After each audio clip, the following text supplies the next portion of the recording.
27ನೇ ಅಧ್ಯಾಯ. ರಾಜ್ಯಪಾಲನ ಮುಂದೆ ಏಸು. ಬೆಳಗಾಯಿತು. ಎಲ್ಲ ಮುಖ್ಯ ಯಾಜಕರು ಜನರ ಪ್ರಮುಖರೂ ಸೇರಿ ಏಸುವನ್ನು ಕೊಲ್ಲಿಸುವುದಕ್ಕೆ ಸಮಾಲೋಚನೆ ಮಾಡಿದರು.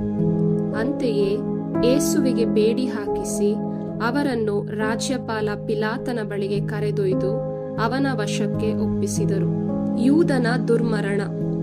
ಏಸುಸ್ವಾಮಿ ದಂಡನೆಗೆ ಗುರಿಯಾದರೆಂಬುದನ್ನು ಕಂಡು ಗುರುದ್ರೋಹಿ ಯೂದನು ಪರಿತಾಪಗೊಂಡನು. ಆ 30 ಬೆಳ್ಳಿ ನಾಣ್ಯಗಳನ್ನು ಮುಖ್ಯ ಯಾಜಕರ ಮತ್ತು ಪ್ರಮುಖರ ಬಳಿಗೆ ಮರಳಿ ತಂದನು. ನಾನು ನಿರ್ದೋಷಿಯನ್ನು ಹಿಡಿದುಕೊಟ್ಟು ಪಾಪ ಕಟ್ಟಿಕೊಂಡೆ ಎಂದು ಹೇಳಿದನು.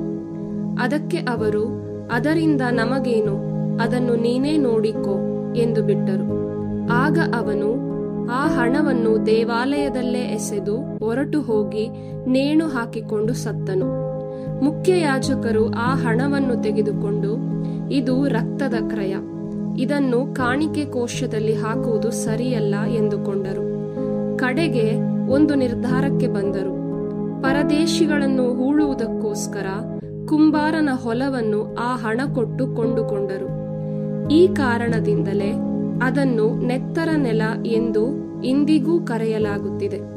ಹೀಗೆ 30 ಬೆಳ್ಳಿ ನಾಣ್ಯಗಳನ್ನೆತ್ತಿ ಸರ್ವೇಶ್ವರ ಸ್ವಾಮಿ ನನಗಿತ್ತ ಆದೇಶದಂತೆ ಕುಂಬಾರನ ಹೊಲ ಕೊಳ್ಳಲು ಅದನ್ನು ತೆತ್ತರು. ಅಮೂಲ್ಯ ವ್ಯಕ್ತಿಗೆ ಕಟ್ಟಿದ ಬೆಲೆಯದು, ಇಸ್ರಾಯೇಲ್ ಜನರು ಒಪ್ಪಿದ ಮೊತ್ತವದು ಎಂದು ವಚನಿಸಿದ ಪ್ರವಾದಿ ಯೆರೆಮೀಯನ ಮಾತುಗಳು ಈಡೇರಿದವು. ಪಿಲಾತನಿಂದ ವಿಚಾರಣೆ. ಏಸುಸ್ವಾಮಿಯನ್ನು ರಾಜ್ಯಪಾಲನ ಮುಂದೆ ನಿಲ್ಲಿಸಿದರು. ನೀನು ಯಹೂದ್ಯರ ಅರಸನೋ ಎಂದು ರಾಜ್ಯಪಾಲ ಪ್ರಶ್ನಿಸಿದನು. ಅದಕ್ಕೆ ಏಸು, ಅದು ನಿಮ್ಮ ಬಾಯಿಂದಲೇ ಬಂದಿದೆ ಎಂದು ಮರುನುಡಿದರು. ಆದರೆ ಮುಖ್ಯ ಯಾಜಕರು ಊರ ಪ್ರಮುಖರು ಮಾಡಿದ ಆಪಾದನೆಗಳಿಗೆ ಅವರು ಏನೂ ಉತ್ತರ ಕೊಡಲಿಲ್ಲ. ಆಗ ಪಿಲಾತನು, ಇವರು ನಿನಗೆ ವಿರುದ್ಧ ಇಷ್ಟೆಲ್ಲ ಹೇಳುತ್ತಿರುವುದು ನಿನಗೆ ಕೇಳಿಸುತ್ತಿಲ್ಲವೇ ಎಂದನು. ಏಸು ಯಾವುದಕ್ಕೂ ಉತ್ತರ ಕೊಡಲಿಲ್ಲ. ಇದರಿಂದ ರಾಜ್ಯಪಾಲನಿಗೆ ಅತ್ಯಾಶ್ಚರ್ಯವಾಯಿತು. ಏಸು ಕ್ರಿಸ್ತನೋ ಏಸು ಬರಬ್ಬನೋ? ಪ್ರತಿ ಪಾಸ್ಕ ಹಬ್ಬದ ಸಂದರ್ಭದಲ್ಲಿ ಜನರು ಬಯಸುವ ಒಬ್ಬ ಕೈದಿಯನ್ನು ಬಿಡುಗಡೆ ಮಾಡುವುದು ರಾಜ್ಯಪಾಲನ ಪದ್ಧತಿಯಾಗಿತ್ತು. ಆಗ ಬರಬ್ಬನೆಂಬ ಕುಪ್ರಸಿದ್ಧ ಕೈದಿಯೊಬ್ಬನು ಸೆರೆಯಲ್ಲಿದ್ದನು. ಹೀಗಿರಲಾಗಿ ಪಿಲಾತನು ಅಲ್ಲಿ ಕೂಡಿದ್ದ ಜನರನ್ನು ಉದ್ದೇಶಿಸಿ, ನಾನು ಯಾರನ್ನು ಬಿಡುಗಡೆ ಮಾಡಬೇಕೆನ್ನುತ್ತೀರಿ, ಬರಬ್ಬನನ್ನೋ ಅಥವಾ ಕ್ರಿಸ್ತ ಎಂದು ಕರೆಯಲಾಗುವ ಏಸುವನೋ ಎಂದು ಕೇಳಿದನು. ಆ ಜನರು ಅಸೂಯೆಯಿಂದಲೇ ಏಸುವನ್ನು ಹಿಡಿದೊಪ್ಪಿಸಿದ್ದಾರೆಂದು ಅವನಿಗೆ ಅರಿವಾಗಿತ್ತು.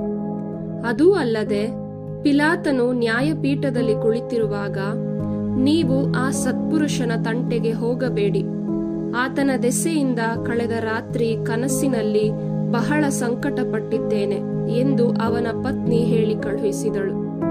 ಇತ್ತ ಬರಬ್ಬನನ್ನು ಬಿಡುಗಡೆ ಮಾಡಿ ಏಸುವನ್ನು ಕೊಲ್ಲಬೇಕೆಂದು ಕೇಳಿಕೊಳ್ಳುವಂತೆ ಮುಖ್ಯ ಯಾಜಕರು ಮತ್ತು ಪ್ರಮುಖರು ಜನರನ್ನು ಪ್ರಚೋದಿಸಿದರು.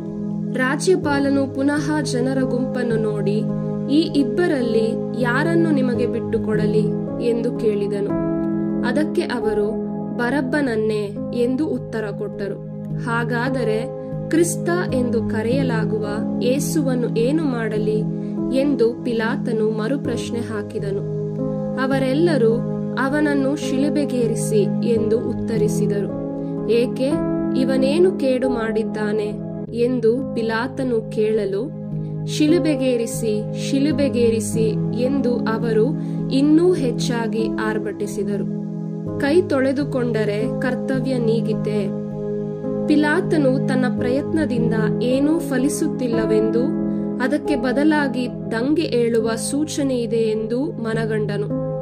ಆದುದರಿಂದ ನೀರನ್ನು ತರಿಸಿ, ಈ ನಿರಪರಾಧಿಯ ರಕ್ತಪಾತಕ್ಕೆ ಹೊಣೆ ನಾನಲ್ಲ, ಅದಕ್ಕೆ ನೀವೇ ಹೊಣೆಗಾರರು ಎಂದು ಹೇಳಿ ಜನರೆದುರಿಗೆ ಕೈ ತೊಳೆದುಕೊಂಡನು.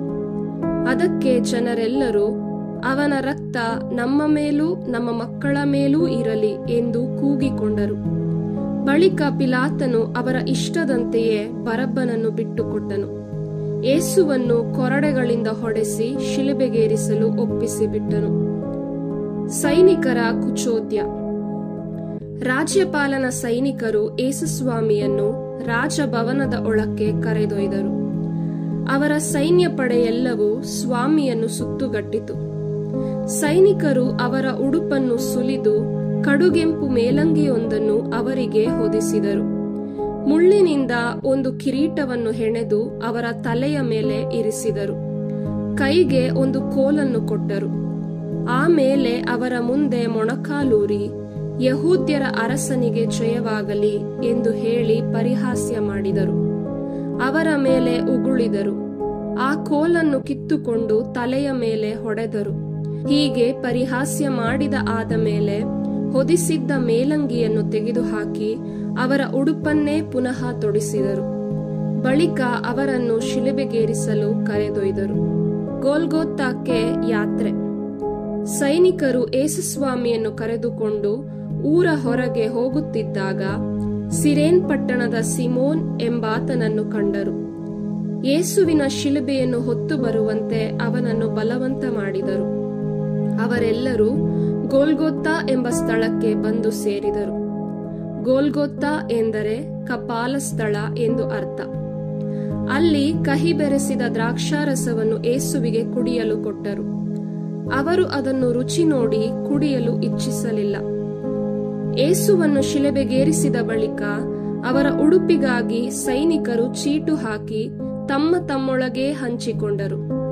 ಅನಂತರ ಅಲ್ಲೇ ಕುಳಿತು ಕಾವಲು ಕಾಯುತ್ತಾ ಇದ್ದರು. ಈತ ಯೇಸು, ಯಹೂದ್ಯರ ಅರಸ ಎಂದು ಬರೆದಿದ್ದ ದೋಷಾರೋಪಣೆಯ ಫಲಕವನ್ನು ಅವರ ಶಿರಸ್ಸಿನ ಮೇಲ್ಭಾಗದಲ್ಲಿ ಇಟ್ಟರು.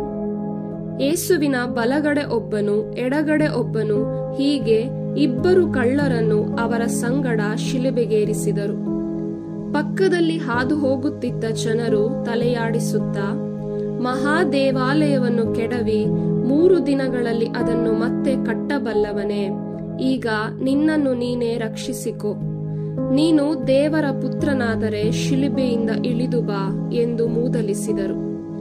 ಅಂತೆಯೇ ಮುಖ್ಯಯಾಜಕರು, ಧರ್ಮಶಾಸ್ತ್ರಿಗಳು ಮತ್ತು ಪ್ರಮುಖರು, ಇವನು ಇತರರನ್ನು ರಕ್ಷಿಸಿದ, ಆದರೆ ತನ್ನನ್ನು ತಾನೇ ರಕ್ಷಿಸಿಕೊಳ್ಳಲು ಇವನಿಂದಾಗದು. ಇಸ್ರಾಯೇಲಿನ ಅರಸನಂತೆ ಈಗ ಶಿಲುಬೆಯಿಂದ ಇಳಿದು ಬರಲಿ, ಆಗ ಇವನನ್ನು ನಂಬುತ್ತೇವೆ. ದೇವರಲ್ಲಿ ಭರವಸೆ ಇಟ್ಟಿದ್ದ, ತಾನು ದೇವರ ಪುತ್ರ ಎಂದು ಹೇಳಿಕೊಳ್ಳುತ್ತಿದ್ದ. ದೇವರಿಗೆ ಇಷ್ಟವಾದವನು ಇವನಾಗಿದ್ದರೆ ದೇವರೇ ಬಂದು ಇವನನ್ನು ಬಿಡುಗಡೆ ಮಾಡಲಿ ಎಂದು ಅಪಹಾಸ್ಯ ಮಾಡುತ್ತಿದ್ದರು. ಯೇಸುವಿನೊಡನೆ ಶಿಲುಬೆಗೇರಿಸಲಾಗಿದ್ದ ಕಳ್ಳರೂ ಕೂಡ ಅದೇ ರೀತಿ ಅಣಕಿಸಿದರು.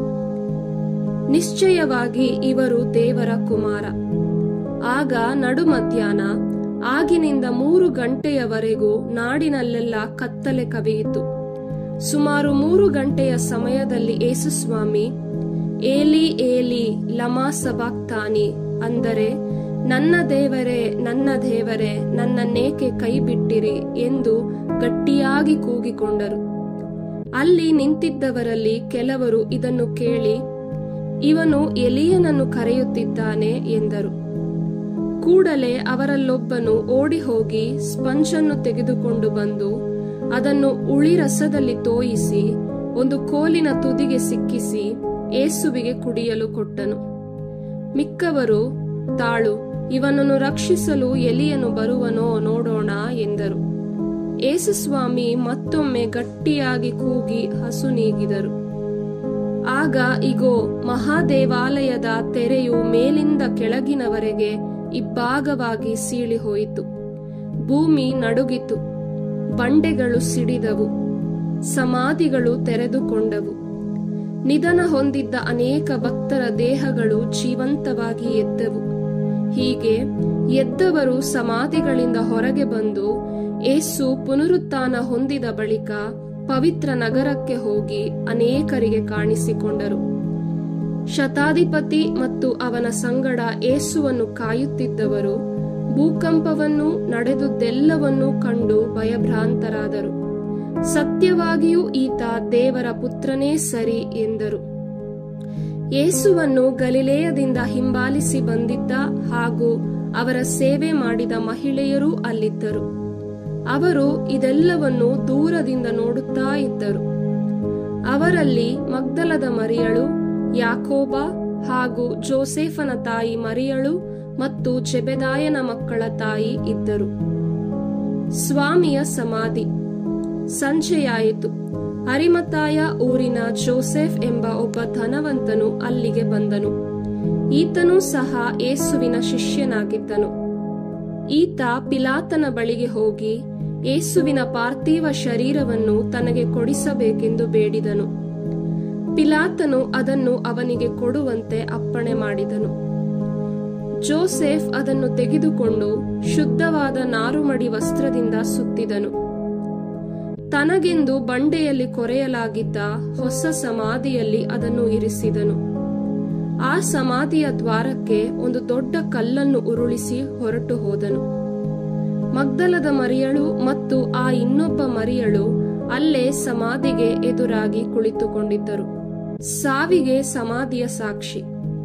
ಮಾರನೆಯ ದಿನ, ಅಂದರೆ ಸಿದ್ಧತೆಯ ದಿನ ಕಳೆದ ಮೇಲೆ, ಮುಖ್ಯ ಯಾಜಕರು ಮತ್ತು ಫರಿಸಾಯರು ಕೂಡಿ ಪಿಲಾತನ ಬಳಿಗೆ ಬಂದರು.